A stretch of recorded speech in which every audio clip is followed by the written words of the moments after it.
बहुत समय पहले एक रूसी परिवार रहता था जिसमें एक माँ, एक पिता और एक सुंदर बेटी थी। माँ के गुजर जाने के बाद पिता ने अपनी बेटी की देखभाल के लिए किसी को ढूंढने के लिए दूसरी शादी कर ली। नई पत्नी की एक बेटी थी जो उसकी सौतेली बेटी की ही उम्र की थी और वह उससे बहुत प्यार करती थी। चाहे वह कुछ भी करे हमेशा उसकी तारीफ करती थी। हालांकि वह अपनी सौतेली बेटी की लगातार आलोचना करती और उसे डांटती थी, जबकि वह मेहनती और दयालु थी। एक सर्द रात में पत्नी ने अपने पति से कहा, मैं तुम्हारी बेटी को अपनी नज़रों से दूर और अपने कानों से दूर रखना चाहती हूँ। उसे बर्फ के जंगल में ले जाओ और वहाँ रहने दो। बूढ़े आदमी को बहुत दुख हुआ और वह रोने लगा, लेकिन इससे उसकी पत्नी का मन नहीं बदला। अनिच्छा से वह अपनी खूबसूरत बेटी को बर्फ के जंगल में ले गया और उसे वहीं अकेला छोड़ दिया। लड़की का दिल टूटा हुआ और डर से भरी हुई हर प्रार्थना को बड़े जोश के साथ पढ़ती रही।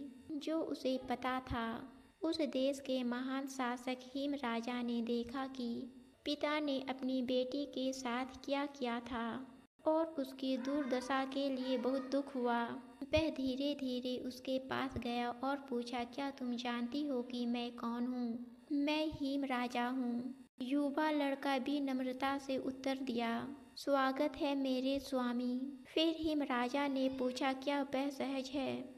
जिस पर उसने ठंड से लगभग सांस फूलते हुए उत्तर दिया, भगवान का शुक्र है मैं ठीक हूँ। लड़की की दयालुता ने स्नो किंग को इतना मोहित कर दिया कि उसने उसके साथ दूसरों से अलग व्यवहार करने का फैसला किया। उसने उसे कई खूबसूरत चीज़ों से भरी एक भारी गाड़ी और चांदी और मोतियों से सजी एक पोशाक भेंट की। इन उपहारों से लड़की बहुत अमीर हो गई। कुछ दिनों बाद लड़की घर लौटी और उसकी सौतेली माँ उसकी सुंदरता और शान से हैरान रह गई, क्योंकि वह एक बेहतरीन कपड़ों में एक राजकुमारी की तरह सजी हुई थी।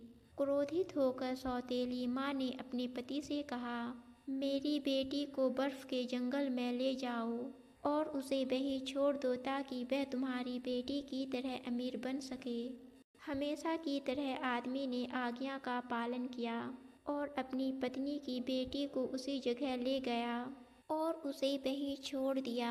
बर्फ का राजा वहीं था और उसने अपने नए मेहमान से पूछा, क्या तुम आराम से हो मेरी प्यारी लड़की? लड़की ने बेरुखी से जवाब दिया, मुझे अकेला छोड़ दो। क्या तुम देख नहीं सकते कि मेरे हाथ और पैर लगभग ठंड से जम गए हैं? स्नो किंग ने लड़की से कई सवाल पूछे, लेकिन उसे कोई भी नम्र जवाब नहीं मिला और वह बहुत क्रोधित हो गया। उसने लड़की को जमने के लिए मजबूर कर दिया। घर वापस आकर महिला ने कहा, बूढ़े आदमी आओ, बूढ़े आदमी जाओ और मेरी बेटी को ले आओ। उसका पति अपनी बेटी को लेने गया और उसे मृत पाया। वह उसे वापस अपनी पत्नी के पास ले आया, जो अपनी बेटी को जमी हुई देखते ही उनकी ओर दौड़ी। माँ अपनी बेटी के ऊपर रोई और उसके जमे हुए होठों को चूमा, यह महसूस करते हुए कि उसकी अपनी दुष्टता और ईर्ष्या थी जो उसकी बेटी की मौत का कारण बनी।